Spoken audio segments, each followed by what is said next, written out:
तो दोस्तों आज की कहानी होने वाली है 3 चुड़ैल बहनों पर जो तपस्या करके इंसानी रूप हमेशा के लिए लेना चाहती हैं ताकि उन्हें कोई कभी पहचान ना सके। लेकिन वो तीनों बहनें अपने हवस के चलते एक ही इंसान के साथ इंटीमेट हो जाती हैं, जिसकी वजह से इनका सब कुछ बिगड़ जाता है। और आगे क्या क्या होगा ये जानने के लिए इस कहानी को सुनते रहें। तो कहानी की शुरुआत होते हुए एक बहुत ही मासूम और खूबसूरत लड़की को दिखाया जाता है जो कि एक टाउन में चाय पीने के लिए आई होती है। लेकिन तभी उसकी नजर जब अपने अगल बगल पड़ती है तो उसे नजर आता है कि उसके अगल बगल काफी ज्यादा लफंगे लोग बैठे हुए हैं जो उस पर अपनी पैनी नजर लगाए हुए हैं। जिसके बाद वो लड़की उन लड़कों से फाइट करना शुरू कर देती है और एक एक को धूल चटा देती है। और उसकी ऐसी फाइट देखने के बाद बाकी लफंगे वहाँ से भाग जाते हैं। अब वो लफंगे वहाँ से भागते हुए अपने बॉस के पास जाते हैं जहाँ पर उसे सारी बात बताते हैं कि वो एक लड़की के हाथों से पिट कर आए हैं। तब उनका बॉस भी उनके साथ उस लड़की की तलाश में निकल पड़ता है। अब वहाँ पहुंचने के बाद उन्हें वो लड़की तो नहीं मिलती पर उन्हें रास्ते में उसकी बहन मिल जाती है। अब जब ये लोग उस लड़की से उसकी बहन की शिकायत करते हैं तो वो बोलती है कि मैं उसकी गलती की भरपाई कर दूंगी, वो भी तुम सबको अपने आप से खुश करके। यहाँ इस लड़की का नाम हम लीसू जान पाते हैं। यहाँ पर लीसू उन लड़कों से कहती है कि मैं अकेले तो तुम सबको ठंडा नहीं कर सकती, इसलिए मैं यहाँ पर अपनी फ्रेंड्स को भी बुला लेती हूँ। और उसके इतना कहने के बाद ही उसकी बाकी लड़कियां भी वहाँ पर आ जाती हैं। जिसके बाद वो सारे लौंडे उन लड़कियों के साथ खूब मजे लेते हैं। और अब उन लड़कियों के साथ इंटीमेट हो ही रहे होते हैं तैसे ही वो सारी लड़कियां एक एक करके चुड़ैल बनती चली जाती हैं। और ऐसी हालात देखने के बाद इन सारे लौंडों की फट जाती है और वहाँ से भाग निकलते हैं।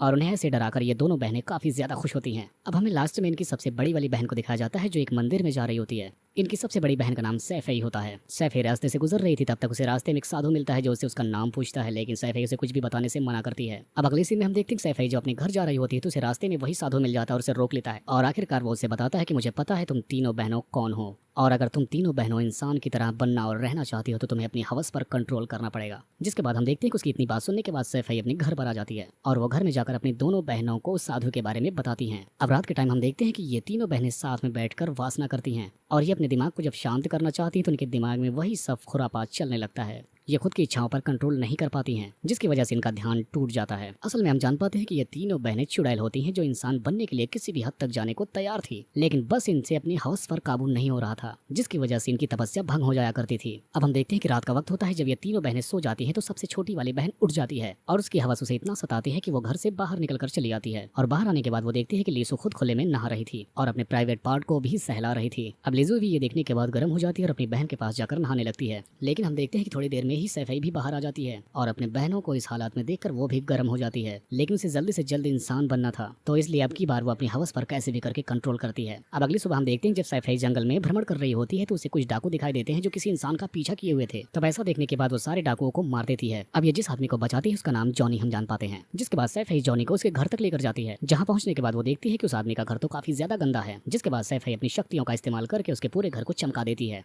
और अब वो जॉनी से कहती है कि अब मैं यहीं पर कुछ टाइम के लिए रहूंगी और तुम्हारा ख्याल रखूंगी। पहले तो जॉनी मना करता है लेकिन फिर वो इस बात के लिए मान जाता है। जिसके बाद हम देखते हैं जब सैफई अपने घर पहुंचती है तो उसकी बहनें पूछती हैं कि अभी तक तुम कहाँ थी, तो वो अपनी बहनों को कुछ भी नहीं बताती और वो फिर से अगली सुबह तैयार होकर जॉनी के घर निकल जाती है। लेकिन अब की बार उसकी छोटी बहन को उस पर शक हो जाता है, जिसके बाद वो उसका पीछा करने लगती है। उसका पीछा करते हुए वो देखती है कि उसकी बड़ी बहन एक झोपड़ी के अंदर जाती है और थोड़ी देर बाद बाहर आ जाती है। अब ऐसा देखने के बाद खुद भी अब उस घर को चेक करने के लिए उसके अंदर जाती है और अंदर जाने के बाद वहाँ पर उसे जॉनी मिलता है। इस वक्त जॉनी नहा रहा होता है। जब वो बाहर आता है तो उसे देखकर वो बहुत गुस्सा करता है, जिसकी वजह से वो छोटी बहन रोती रोती अपने घर चली जाती है और वो अपनी बहनों को जाकर सब कुछ बताती है। उसकी बात सुनने के बाद लीसू को काफी ज्यादा गुस्सा आता है और वो फौरन अपनी तलवार उठाकर जॉनी के घर की तरफ निकल जाती है। अब वो सीधा जॉनी के पास पहुंचकर उसे मारने वाली थी, लेकिन तब तक जॉनी उसे बचते हुए उस पर गीला पानी डाल देता है और उसके ऊपर पानी पड़ने के बाद उसका बदन निखर जाता है, जिसे देखने के बाद जॉनी हिल जाता है। अब जॉनी ऐसा नजारा देखने के बाद वो उस पर टूट पड़ता है और उसे भरपूर रोमांस लेता है। हम तो जानते हैं कि लीसू पहले से ही हवस की प्यासी थी, इसलिए वो अपनी आग बुझाकर फौरन अपने घर आ जाती है। घर आने के बाद वो अपनी बहन से बोलती है कि मैंने उसे अधमरा करके छोड़ दिया। जिसके बाद वो जॉनी से माफी मांगने के लिए उसके घर पर जाती है और उसकी शरीर पर जख्मों को देखने के बाद उसे काफी बुरा लगता है, लेकिन वो तो बस उसके प्यार करने के जख्म थे। लेकिन अब उसकी छोटी बहन उससे माफी मांगने के लिए अपने बदन के सारे कपड़े उतार देती है और अब की बार वो भी उसके साथ इंटीमेट हो जाती है। अब एकदम छोटी वाली के जाने के बाद सबसे बड़ी वाली सैफई बहन वहाँ पर आती है। अब उसके घर में आने के बाद जब वो बिस्तर को ठीक कर रही थी तो वहाँ पर उससे अपनी बहन का हेयर पिन मिल जाता है। अब जॉनी पकड़े जाने के डर से झूठ बोलता है कि ये हेयर पिन मैं तुम्हारे लिए लेकर आया था, लेकिन सैफई गुस्से में आकर बोलती है कि नहीं, ये पिन मेरी बहन का है। अब जब जॉनी को लग जाता है कि उसकी हकीकत सबके सामने आ चुकी है, तब वो सैफई से माफी मांगता है और उसको सब कुछ सच सच बता देता है। अब सैफई कहती है कि मैं तुम्हें एक ही शर्त पर माफ करूंगी, अगर तुम मेरे साथ भी वैसा ही प्यार करो जैसा तुमने मेरी बहनों के साथ किया। और इतना कहते ही जॉनी इस पर बुरी तरीके से टूट पड़ता है। अब हम तीनों बहन को इकट्ठा देखते हैं। जब वो खाना खा रही होती हैं तो तीनों बहनें आपस में एक दूसरे को बता देती हैं कि जॉनी उन तीनों के मजे ले चुका है।